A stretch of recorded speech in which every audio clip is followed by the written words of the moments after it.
तो जैसा आपको पीस रेट सिस्टम मैंने समझा चुका हूँ, पीस रेट सिस्टम तो एक सिंपल कॉन्सेप्ट है जिसके अंदर जितने नंबर ऑफ पीसेस पे आप वर्क करते हो और पर पीस का रेट गिवन होता है, उससे आप मल्टीप्लाई करते हो तो आपको मिल जाता है। जैसे आपने चेयर्स बनाई, एक चेयर के आपको 1000 रुपये मिल रहे हैं और 10 चेयर बनाई तो कितने मिलेंगे आपको? 10,000 मिल जाएंगे, सिंपल सी बात है। तो ये तो बिल्कुल सिंपल था पीस रेट सिस्टम के अंदर।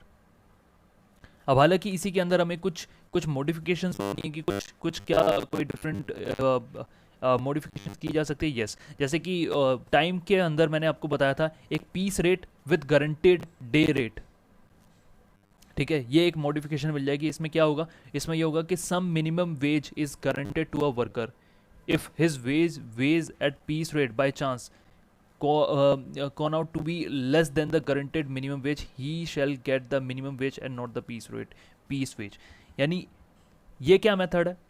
एक तो पीस रेट सिस्टम मैंने देखो एक सिंपल सा मेथड बता दिया आपको, वो तो बहुत पुराना ही चल रहा है, ठीक है। बट आज के टाइम पे क्या वो उस मेथड्स के अंदर कुछ चेंजेस की ज़रूरत है कि नहीं है? बिल्कुल चेंजेस की ज़रूरत है। तो उसमें से जो एक जो चेंज्ड मेथड एक आया है जो कहता है गारंटेड डे रेट, ये बोलता है कि piece rate with guaranteed day rate. जैसे कि मान लो लेबर्स को बोला गया कि जैसे कोई एक प्रोडक्ट है, जैसे मान लो एक एक ऐसा प्रोडक्ट जो दिन में एक ही बनता है, ठीक है, एक ही बन पाता है, या फिर मिनिमम क्वांटिटीज़ उसकी कुछ हैं कि वो एक कुछ ही बन पाती हैं, ठीक है। अब उसमें से जितने भी जो लेबर्स हैं उन्होंने कंप्लीट कर लिया, बट कुछ लेबर ऐसे थे जो कंप्लीट उसको नहीं कर पाए, उस टारगेट को कंप्लीट नहीं कर पाए, ठीक है। तो क्या उनको पीस रेट, जैसे एक क्वांटिटी थी, अब एक ही क्वांटिटी बननी थी पूरे दिन, ठीक है, सब ने बना ली, कुछ लेबर्स थे जो नहीं बना पाए, क्या उनको फिर नहीं मिलना चाहिए उस दिन का?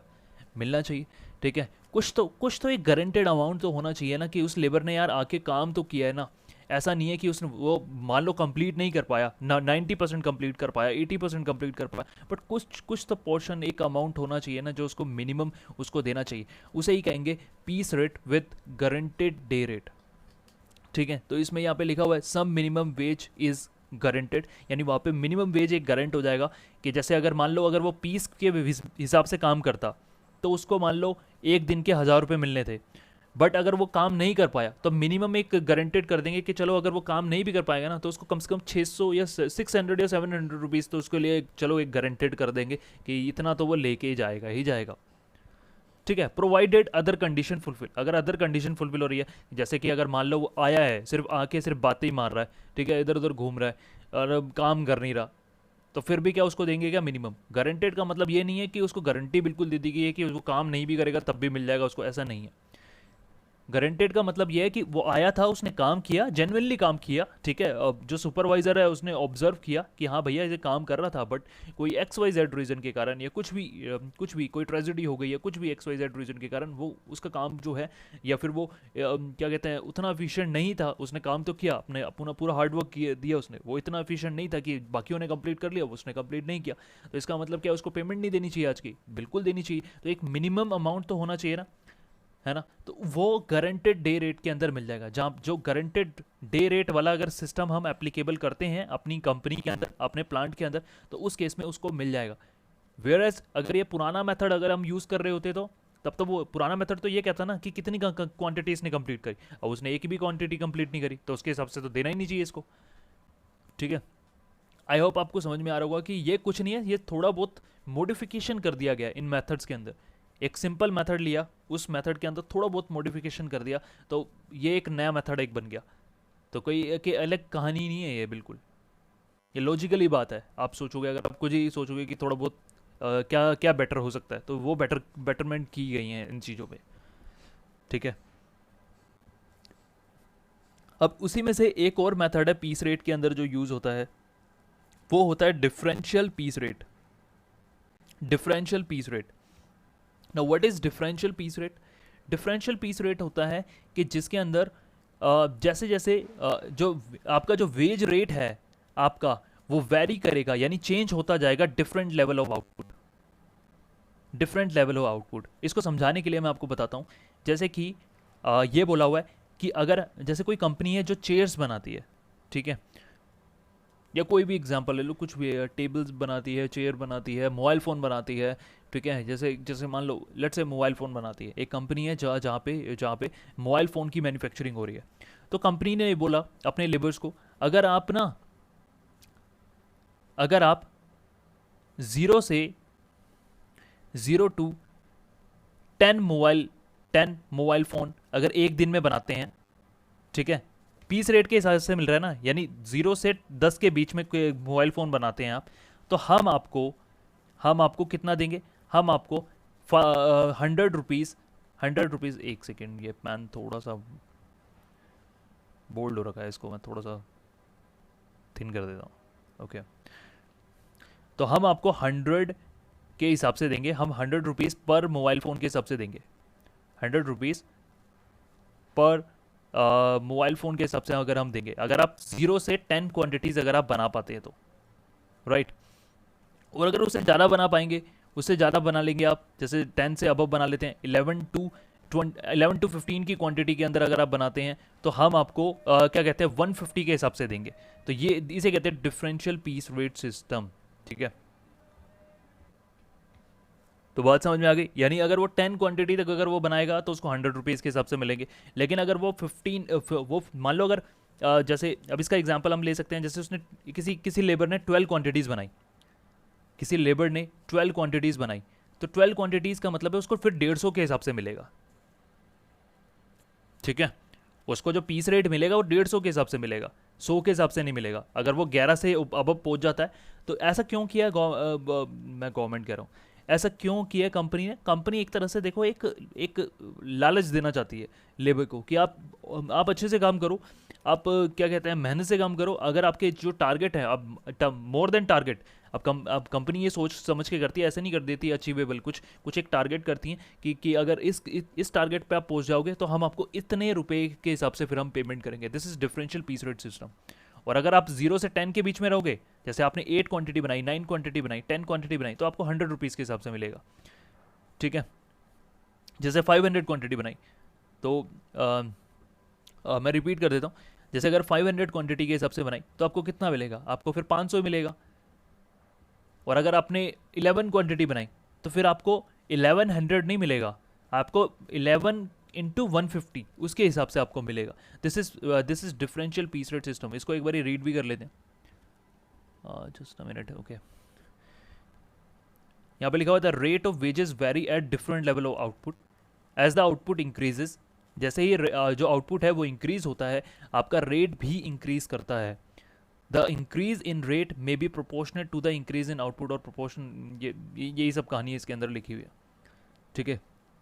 आई होप सर सर लेकिन फिर ऐसे कंपनी को लॉस नहीं हो सकता? मगर वो 10 10 जब तक 10 प्रोडक्ट बना रहे हो तुम 100 रुपए दे रहे हो, 11 के होने के बाद 11 प्रोडक्ट के 150 दोगे, तो इससे अच्छा ये नहीं हो सकता था कि 10 तक, अगर तुम 10 तक बनाओगे तो 100 दोगे, जो 11वां बनाओगे उसका 150 मिलेगा? जरूरी थोड़ी ना 11 का, पूरी 11 आउटपुट का 150 नहीं, मिले। ये अगेन ना ये कंपनी के मैनेजमेंट के अंदर है, डिपेंड करता है। अगर मैनेजमेंट ऐसा चाहता है कि जो आप कह रहे हो वो भी कर सकते हैं, हम्म, ठीक है, ऐसा कोई रिजिड नहीं है। मैंने वही कहा ना, दिस इज मतलब ऐसा कोई ये यहाँ पे रॉकेट साइंस नहीं है या कोई साइंस या मैथ्स है कि आपको you have to apply this only. Company वो भी कर सकती है जो आप कह रहे हैं कि 10 क्वांटिटी तक बनाओगे तो आपको 100 रुपीज़ के हिसाब से मिलेगा, एंड अगर आप 10 से जितनी ऊपर बनाओगे आपको जितनी भी एक्स्ट्रा बना रहे हो उस पर 150 मिलेगा। ऐसा भी कर सकती हैं, अच्छा। या फिर सबके ऊपर एप्लीकेबल कर देंगी कि अगर आपने, अब ये तो मैंने देखो 150 तो मैंने बहुत ज़्यादा चेंज रख दिया, हम्म, बट प्रैक्टिकली कंपनी क्या करती है, इसका थोड़ा सा डिफरेंस होता है। जैसे कि अगर ये ऊपर मिल रहा है 100 रुपीज़, तो नीचे फिर होता है 110, मतलब 10 रुपीज़ एक्स्ट्रा। तो इस वे में कंपनी फिर पूरे उस पर दे देती है। इससे क्या होता है, अब एक तरफ से आप सोच रहे हो कि कंपनी को नुकसान हो रहा है, नहीं, कंपनी को नुकसान नहीं हो रहा, कंपनी को एक तरह से उसकी प्रोडक्शन इंक्रीज हो रही है, ठीक है।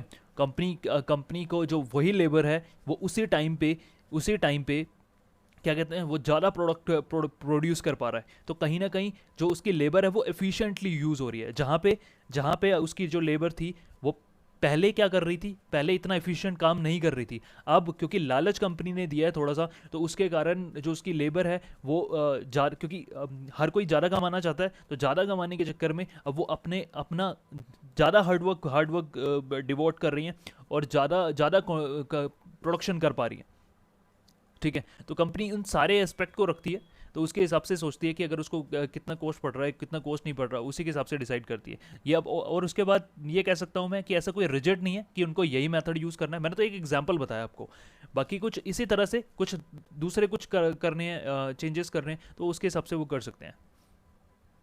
ठीक है, तो आप भी बिल्कुल करेक्ट हो, मेरे मेरे मैं भी करेक्ट हूँ, तो दोनों management, yes, it's only depend on management.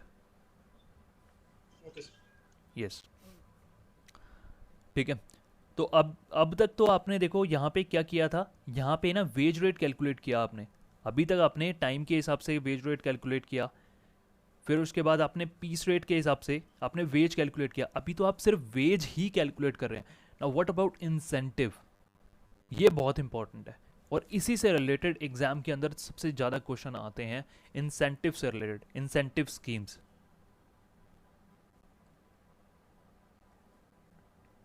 इसी से ये जो मैं कह रहा था ना कि जो मतलब मोस्टली क्वेश्चन जो आते हैं, एक लेबर के चैप्टर में से 2 क्वेश्चन आते हैं 15-15 मार्क्स के, अगर सब्जेक्टिव पेपर बना आपका, और अगर सब्जेक्टिव नहीं एमसीक्यू भी बनता है तो एमसीक्यू के अंदर भी इन्हीं में से क्वेश्चन आपके ज़्यादा, मतलब 3 to 4 क्वेश्चन एमसीक्यू के, ये लगा लो, सिर्फ इंसेंटिव स्कीम से ही आने के चांसेस हैं। तो इंसेंटिव स्कीम्स, क्योंकि इससे ऊपर अब आप खुद सोचो, क्या एग्जाम में इतना सिंपल क्वेश्चन पूछेगा क्या, पीस रेट बोल देगा पीस रेट कैलकुलेट करने के लिए, या फिर टाइम रेट के हिसाब से वो कैलकुलेट करनी है? वो तो बिल्कुल सिंपल है ना, आप सिर्फ आवर्स हैं और उसको पर आवर के हिसाब से मल्टीप्लाई करो, निकल गया। वो इतना ज़्यादा डिफिकल्ट नहीं है, तो वो इतना वो पूछ सकता है। जैसे उसके एक ही क्वेश्चन के 4-5 पार्ट बना देगा, जिसमें से एक पूछ लेगा आपसे, बट सारे सिर्फ एक ही कोई पूरा क्वेश्चन नहीं बना देगा, 15 मार्क्स का क्वेश्चन और पीस रेट निकालने के लिए दे देगा, नहीं, उसके लिए इंसेंटिव पूछेगा वो, क्योंकि इंसेंटिव के अंदर ही अलग अलग जो ऑथर्स हैं, जो रिसर्चर्स हैं, उन्होंने अपने खुद के मेथड्स सजेस्ट कर रखे हैं। ठीक है, तो अब इंसेंटिव स्कीम्स हम पढ़ने जा रहे हैं। अब क्या होती है इंसेंटिव स्कीम, आपको पता ही है, इंसेंटिव होती है वेजेस के अलावा जो आपको सैलरी मिल रही है या आपको वेजेस मिल रहे हैं, ठीक है, उन वेजेस के अलावा आपको क्या इंसेंटिव कंपनी आपको प्रोवाइड कर रही है। अब वो आपको भी पता है, इंसेंटिव्स कहीं ना कहीं क्या कहते हैं, एक तरह से एक एनकरेजमेंट के लिए दी जाता है। इसका ऑब्जेक्टिव तो आपको पता ही है कि वो कि हर एक जो लेबर है या हर एक एम्प्लॉय है, उसको उसको ताकि उसको एनकरेज किया जा सके कि वो और हार्ड वर्क करे, तो उस बेसिस पे इंसेंटिव्स दिए जाते हैं, राइट। इसका गोल तो आपको पता ही है, तरक्की। हालांकि तरक्की तो नहीं, इसका गोल ये होता है कि तरक्की तो प्रमोशन होता है, वो promotion is different thing, incentive is different thing. Incentive हो गया एक तरह से आपको, जैसे आप कुछ टारगेट पूरा करते हैं तो उस टारगेट के बेसिस पे आपको वो मिलता है, कुछ एक्स्ट्रा कुछ अमाउंट मिलता है, दैट इज़ इंसेंटिव। ठीक है, और इसी इंसेंटिव के डिफरेंट डिफरेंट मेथड्स दिए हुए हैं, उन मेथड्स को एक बार हम देख लेते हैं। या इसको आप बोनस सिस्टम भी बोल सकते हो, या इंसेंटिव स्कीम बोल सकते हो, यानी क्या बोनस वाली बात है, क्या बोनस एक्स्ट्रा एक्स्ट्रा क्या मिल रहा है, बोनस सिस्टम या इंसेंटिव स्कीम बोल सकते हो। ये पूरा एक ही है, बोनस सिस्टम, इंसेंटिव स्कीम।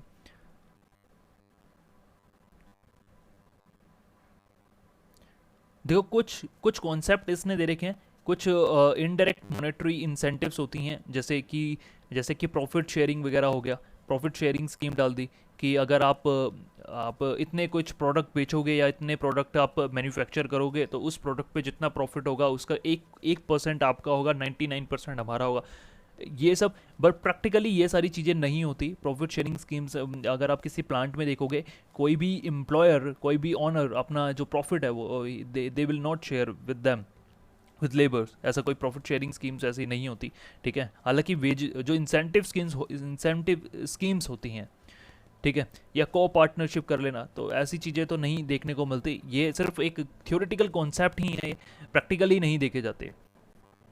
ठीक है, बट कुछ इंसेंटिव स्कीम्स हैं, जैसे कि अभी सबसे पहले पहले जो इंसेंटिव स्कीम आ रहा है हेल्थ से। अच्छा, 1 मिनट देना जस्ट मेरे को।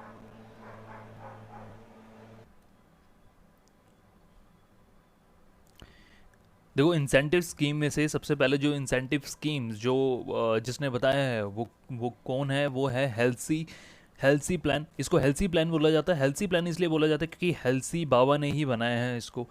ठीक है, ये हेल्सी अंकल है, FA हेल्सी।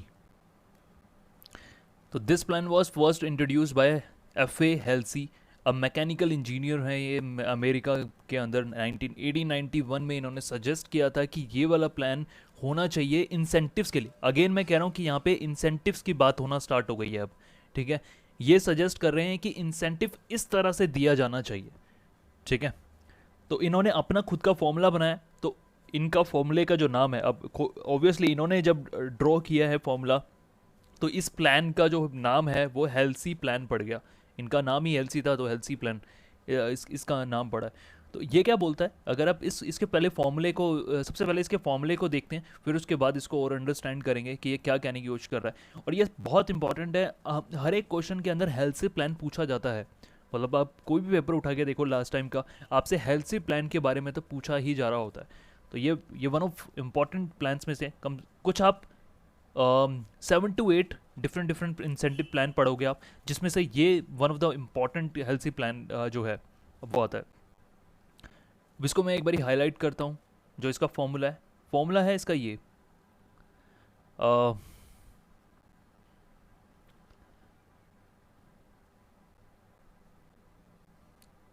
फॉर्मूला मैंने हाईलाइट किया है। एक बारी फॉर्मूला देखते हैं, फिर उसके बाद में इसको पहले इसको देखते हैं, फिर उसके बाद इसको अंडरस्टैंड करेंगे।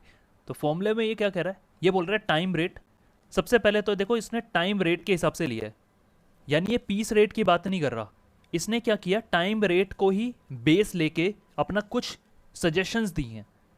यानी सबसे पहले तो कह रहा है कि जो जो आपका जो पेमेंट है ना, वेजेस की पेमेंट, वो ऐसे होनी चाहिए। वेजेस की पेमेंट ऐसी होनी चाहिए। जो टाइम रेट है वो तो उसको दो, मतलब उसने जितने उसने घंटे लगाए। मैं यहाँ पे थोड़ा सा इसको जूम करता हूँ, 1 मिनट रुको। देखो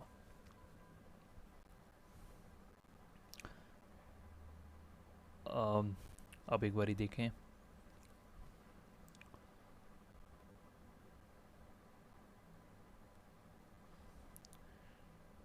क्या सर ये इंसेंटिव है क्या सिर्फ? नहीं, ये इंसेंटिव नहीं, ये बोल रहा है कि पूरा का पूरा जो उसको वेजेस है ना वो इस तरह से देना चाहिए। इंसेंटिव तो आगे है, आगे लिखा हुआ है।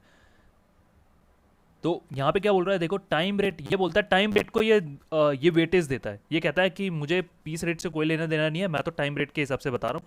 तो इसने बोला कि टाइम रेट जितना जो वो घंटे लगा रहा है उसके हिसाब से तो दो आप, ठीक है। यानी टाइम, यहाँ पे टाइम रेट का मतलब हो गया कि 1 घंटे के कितने मिल रहे हैं, मान लो 100 रुपीज़, तो टाइम रेट तो हो गया आपका 100। टाइम टेकन, उसने कितना एक्चुअल में टाइम लिया है, वो ये यहाँ पे आ जाएगा टाइम टेकन, ठीक है। तो time rate multiply by time taken, इसमें आप ऐड क्या कर दो, ये है बोनस, दिस इज बोनस। अगर बोनस की मैं बात करूँ तो बोनस वो कहता है कि इस तरह से कैलकुलेट करो। बोनस कैलकुलेट ऐसे होगा, कह रहा है कि जितना भी उसने टाइम सेव किया है ना, टाइम सेव किया मतलब कैसे, टाइम सेव किया है उसको मल्टीप्लाई कर दो टाइम रेट से। What is time rate? Time rate वही है कि पर घंटे का कितना, उसे टाइम रेट से मल्टीप्लाई कर दो। और इन दोनों को मल्टीप्लाई करके 50% से आप मल्टीप्लाई करें तो आपका टोटल अर्निंग आ जाएगी। नहीं समझ में आया? कोई नहीं, क्वेश्चन करते हैं तो समझ में आएगा, ठीक है। एक क्वेश्चन करते हैं, फर्स्ट पहले फॉर्मूला ये याद कर लो, इस फॉर्मूले को रटो, ठीक है। फिर उसके बाद एक क्वेश्चन करते हैं तो जाके समझ में आएगा आपके, कोई दिक्कत नहीं है। अगेन फॉर्मूला आपको दिखाता हूँ। ये क्या बोल रहा है, हेल्थी प्लान ये बोलता है आपने जितना उसने टाइम लिया है, जितना उसने टाइम टेकन है, मल्टीप्लाई करना आप टाइम रेट से, जितना टाइम रेट उसको मिल रहा है, प्लस करना आप 50% ऑफ जो टाइम सेव, उसने जितना टाइम सेव किया। अभी ये प्लान क्यों इसने डेवलप किया, आपको इसका लॉजिक समझाता हूँ, आपको लॉजिक समझ में आएगा। देखो लेट्स से किसी एक काम को करने के लिए, किसी एक पर्टिकुलर काम को करने के लिए, है ना, जो स्टैंडर्ड टाइम चाहिए होता है। अगर मैं स्टैंडर्ड टाइम की बात करूं, एक जॉब को, एक वर्क है उसको करने के लिए जो स्टैंडर्ड टाइम चाहिए होता है वो चाहिए होता है 12 आवर्स। लेट्स टेक एग्जांपल, 12 घंटे चाहिए होते हैं, ठीक है, 12 घंटे चाहिए होते हैं। और हमारा जो टाइम रेट है, टाइम रेट जो है मेरा वो है 100 रुपीज़, 100 रुपीज़। अब एक बार आप ना खुद दिमाग लगाना, आप हो कंपनी के ओनर, अब आपको पैसे बचाने हैं, आपको पैसे बचाने हैं। आपके माइंड में ये होना चाहिए। मुझे एक बात बताओ, अब ये फॉर्मूले को भूल जाओ, मुझे सिर्फ एक चीज आपसे पूछनी है। दो बंदे हैं यहाँ पे, दो बंदे हैं, एक रामू एक शामू, ठीक है? ये है रामू, ये है शामू,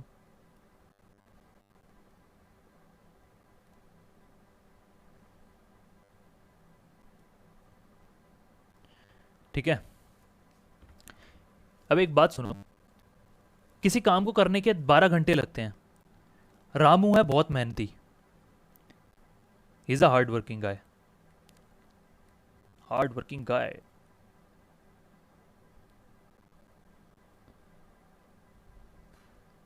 ओहो, वेट,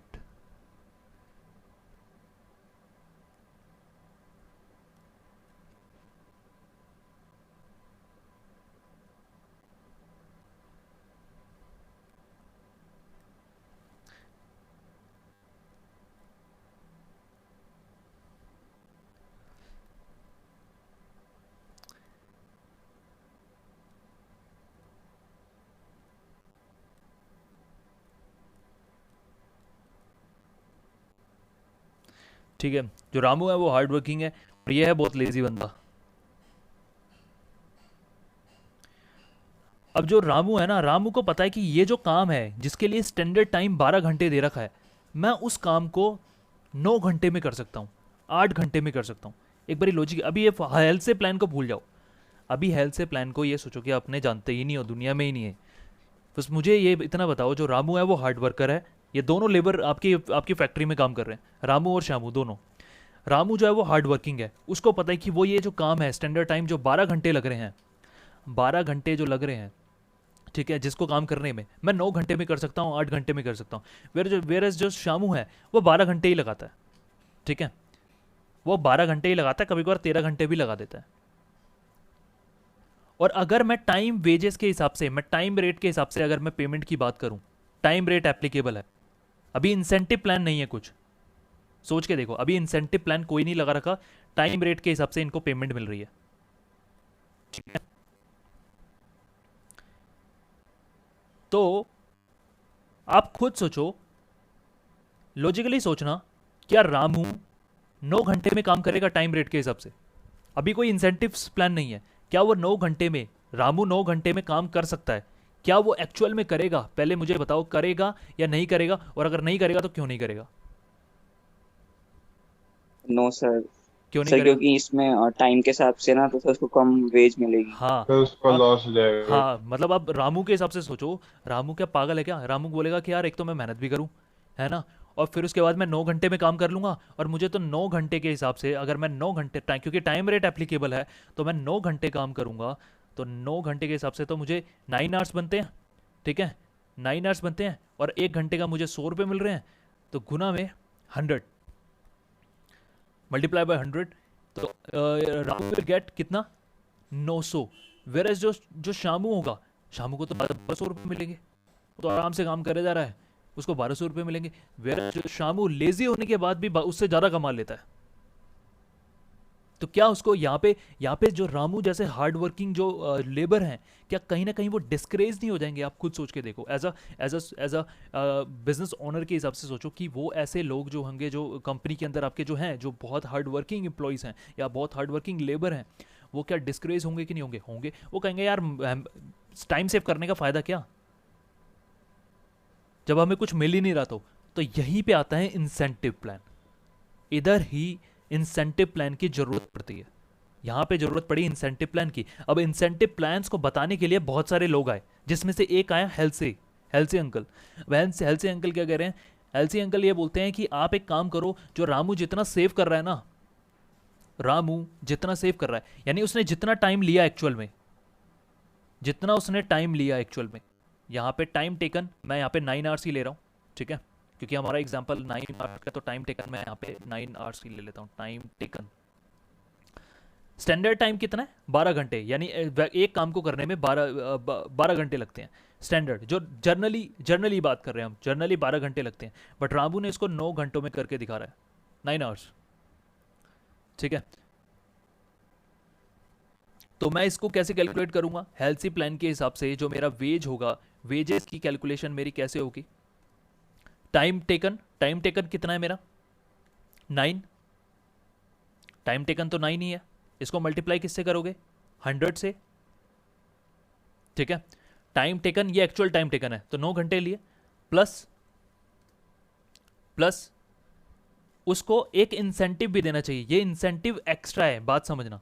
उसने काम तो खत्म कर लिया है 9 घंटे में, अब वो कुछ और नहीं कर रहा, अब वो कुछ एक्स्ट्रा नहीं कर रहा, बात समझ आ रही है? वो कुछ एक्स्ट्रा नहीं कर रहा, वो तो उसका ये टाइम सेव के का उसको अब एक्स्ट्रा रिवॉर्ड मिल रहा है उसको। तो रिवॉर्ड क्या मिल रहा है? रिवॉर्ड मिल रहा है 50%। हेल्थ से कहते हैं कि ये 50% मल्टीप्लाई बाय जितना भी उसने टाइम सेव किया। टाइम सेव कितना है मुझे बताओ? 3 घंटे है। टाइम सेव कितना है? 3 घंटे।